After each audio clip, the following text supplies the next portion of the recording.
break, and it's time for us now to take a look at what is coming in from the international scene in regards to the SMB across borders for the business stories making headlines across the globe.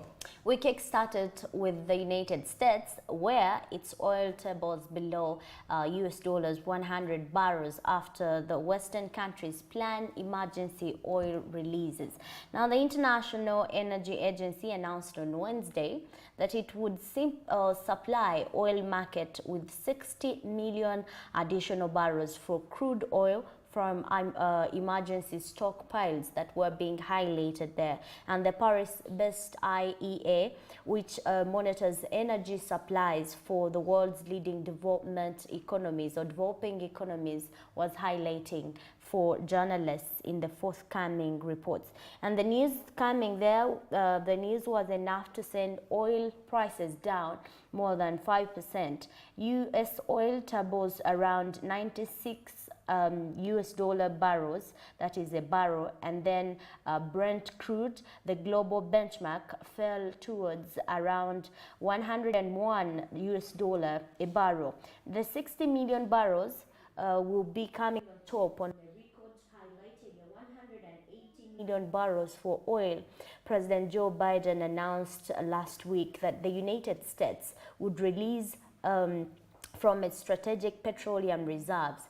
The U.S. plans to release 1 million SPR barrels a day over the course of the next 6 months, and it's unclear for the IEA plan that will be coinciding with time in this particular regard. But still, it will take time for an added supply to come back to the market, and contributing countries will be needing to find buyers for their oil. Also, over the course for the next 6 months, the release of around 240 million barrels of reserved oil would result into an average roughly around 1.3 million per day, and Russia would be forced to cut its production by 3 million barrels per day starting with this particular month, as it struggles to find buyers after the country invaded Ukraine. If this happens, the emergency oil reserves would make up about 43% of the lost production. Russia supplies about 40% of the European Union's imports of natural gas, and about 27% and 46% of its imported oil and coal, respectively. The US and the United Kingdom have already banned Russian oil imports, and a wider factor embargo has also taken on, as banks, traders, shippers and insurers companies are trying to also fail into under this particular sanction ban. And when you look at the announcement that was coming on heels for historically large release from the IEA in early March, the IEA announced the coordinated release of 60 million barrels from emergency reserves of the member nations, including 30 million US strategic petroleum reserves. As we conclude on this particular story, Joe Biden has been very clear that their war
subscriber identification module, or the SIM, for security purposes.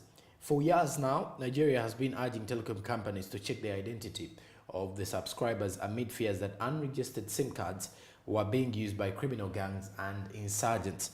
In 2016, Africa's largest mobile operator, that is MTN, had been fined $3.9 billion in Nigeria, its biggest market by sales, for failing to disconnect users of unregistered SIM cards. I think this time around they will be championing the move. The restriction lift, subscribers of such lines are hereby advised to link their SIMs to the NINs before the telecoms can lift the restriction on the lines. And those are statements coming in from the minister in a statement regarding the same matter. And affected individuals will need to register for their NINs at designated centers in order to link their NINs to their SIMs through the channels provided by NIMC and the telecoms, including the NIMC mobile app. The move had been delayed on multiple occasions after pleas from the Association of Licensed Telecoms Operators of Nigeria, as well as civil groups and other professional bodies. And this comes at a time when the country is faced with growing insecurity. And as a way of looking at that particularly, you could see how most of the African countries are moving up in a move. Okay, then at least there it's a sad one. But again, I understand that before anything happens in nationwide, you know, programs that do happen, I think government plays its best, like warning people, like now it is doing the ministry. If we're to relate that here, the Ministry of Internal Affairs highlighting how you need to register your passport electronically, you need to go on e-passport. But then we've got the NERA, which here is for the national identification processes, telling people how you need to register yourself. Go for registration, because we need to know your details. Away from there, there's been escalation where people were, you know, escalating news that there might be people in regards to learners who are not going to sit for the examinations if their parents are not registered. Why are they tagging their parents? Because one of the entities is knowing registration. You know, registration is just definitely details, your details, and genuine details. But Ministry of Education came out to rubbish all that and say, you know, those are just public concerns, and they have not mentioned anything like that. Because I would also be shocked in a way that... No, the Ministry of Education came out to clarify it. It came out to clarify that that is not going to be happening.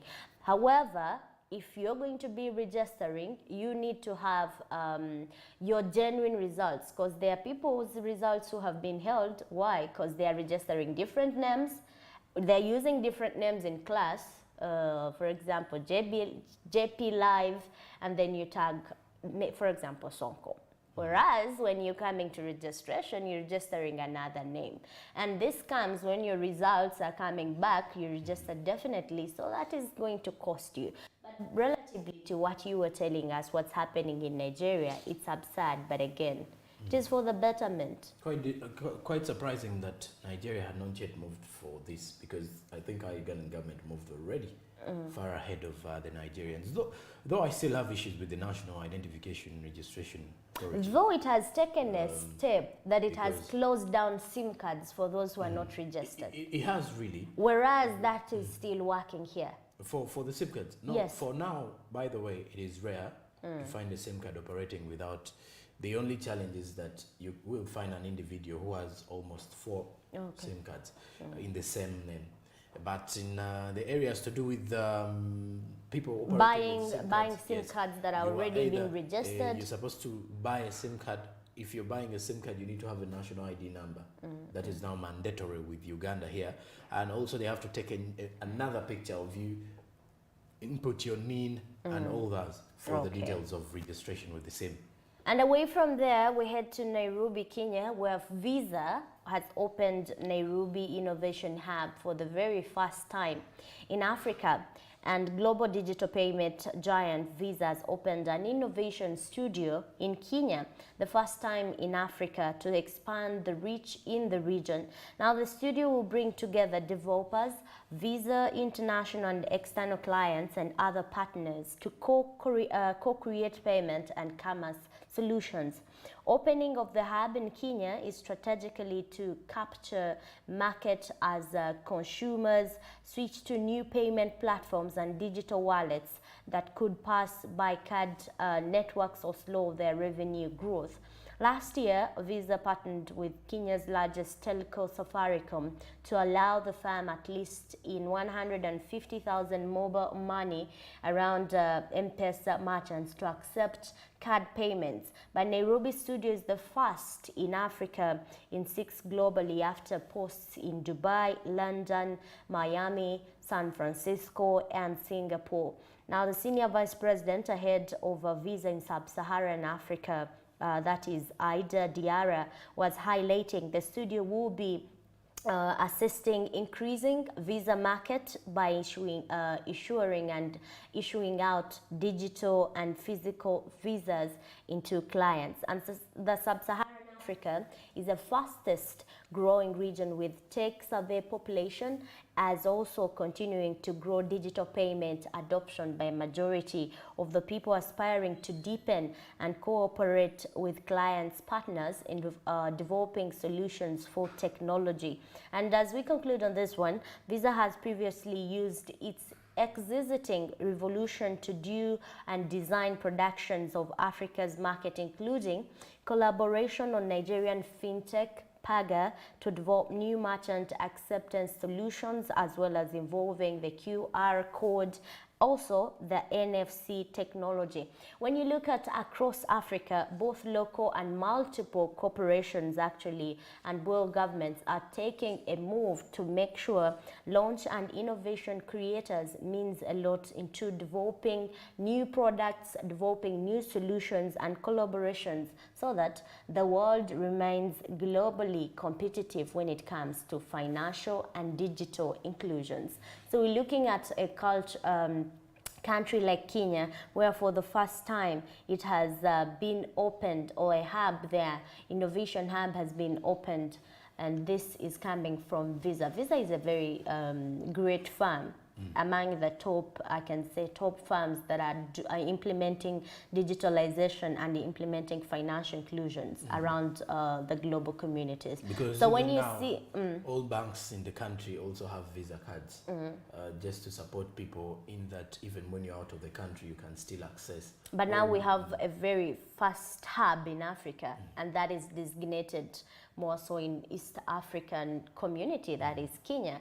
That means great for the East African community. It is really great, but still I think Kenya having that coastline, I would definitely agree that it has actually become a very huge blessing for them.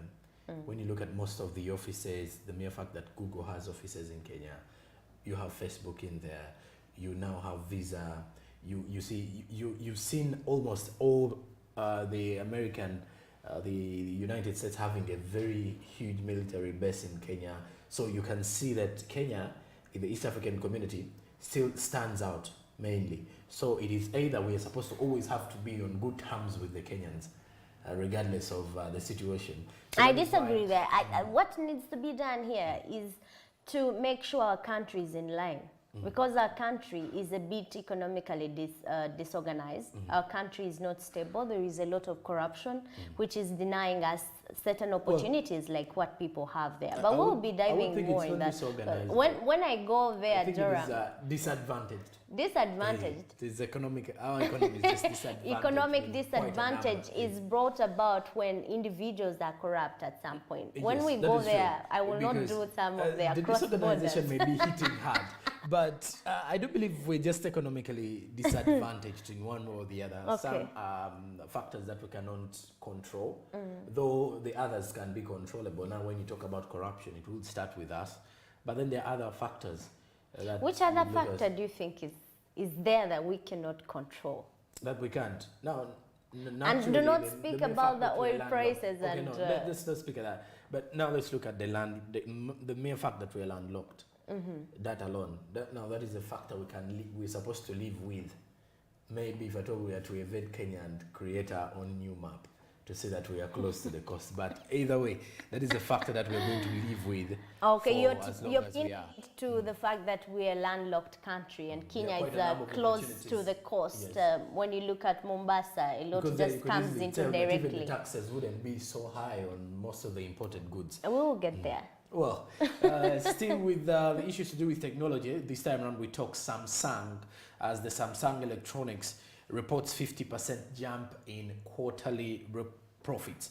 The Samsung Electronics Company Limited on Thursday reported a 50% jump in quarterly operating earnings to post its highest first quarter profits since 2018, as the solid demand underpinned prices of memory chips.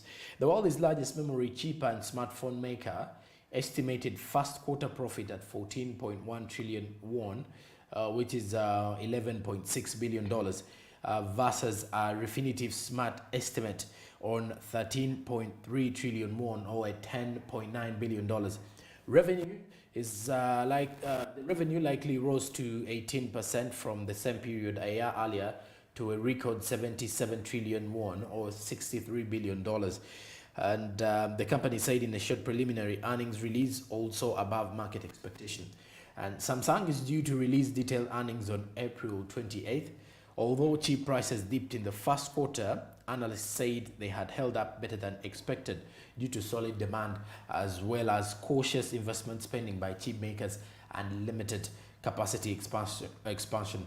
This buoyed Samsung's chip earnings, which make up about a half of its total profits. The price of one type of DRAM chip, widely used in data centers, fell 8% during the quarter, according to data provider TrendForce, while the prices of NAND flash memory chips used for data storage in tech devices fell between 5% and 10%.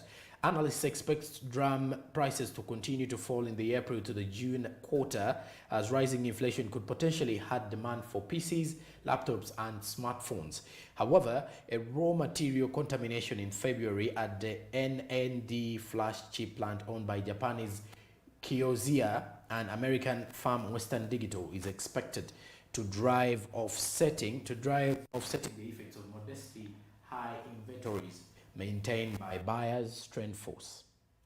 Very well. And if you remember when we were starting the cross borders, in case you just joined in, we highlighted on how the United States and United Kingdom, and that one comes with the European Union now, Yes. that are making sure they are forcing Russia to cut its cost towards oil productivity. And now with that, Asia's coal price has jumped as the EU's Russia ban threatens supply. Why is this so? Let us dive into the story and understand how that is going to affect Asia's coal prices.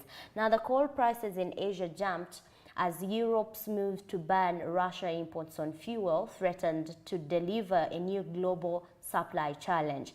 Russia is the third largest supplier of the thermal coal and also determinant cells to the European nations, meaning there will be increased competition in the seaborne market and experienced unprecedented price swings this year after disruptions. And Newcastle coal futures for April jumped around 6.4% to $281 a ton on Tuesday, the biggest gain in almost 2 weeks. And according to the ICA futures Europe, that follows a similar advance in Europe. Prices are poised on 2 extended gains as the European consumers step up a hunt alternative on the Russian coal. Miners in Indonesia, meanwhile, the top shipper of coal for power station, have been approached by some potential buyers from European countries, including Italy, Spain, Poland, and Germany, saying that that was highlighted by the executive director, Indonesian Coal Mining Association.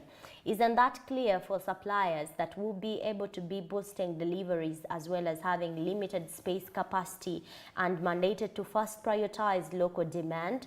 Producers in Australia, another key exporter, have flagged they have limited their ability to raise sales to the European countries.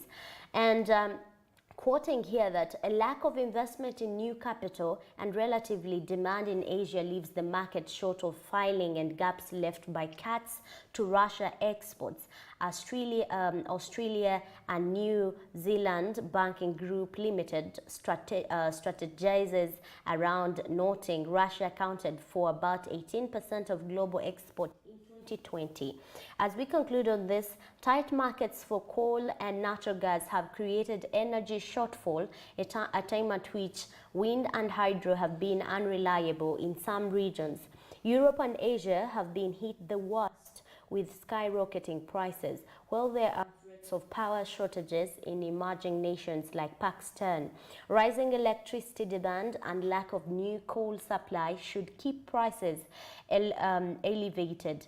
And also, even before new sanctions, energy companies in Europe and some parts of Asia were avoiding additional purchase of Russian fuel, seeking alternatives in anticipation of further government measures against Moscow.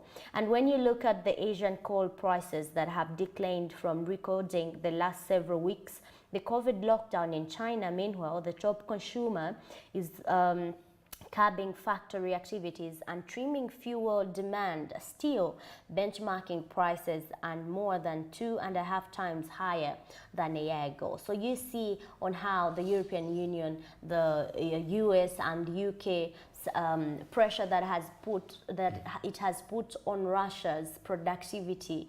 Definitely it's affecting not only Russia but collaborations that they had with Asia, because Asia was also getting and coordinating its coal production with Russia. So this is definitely not good at all.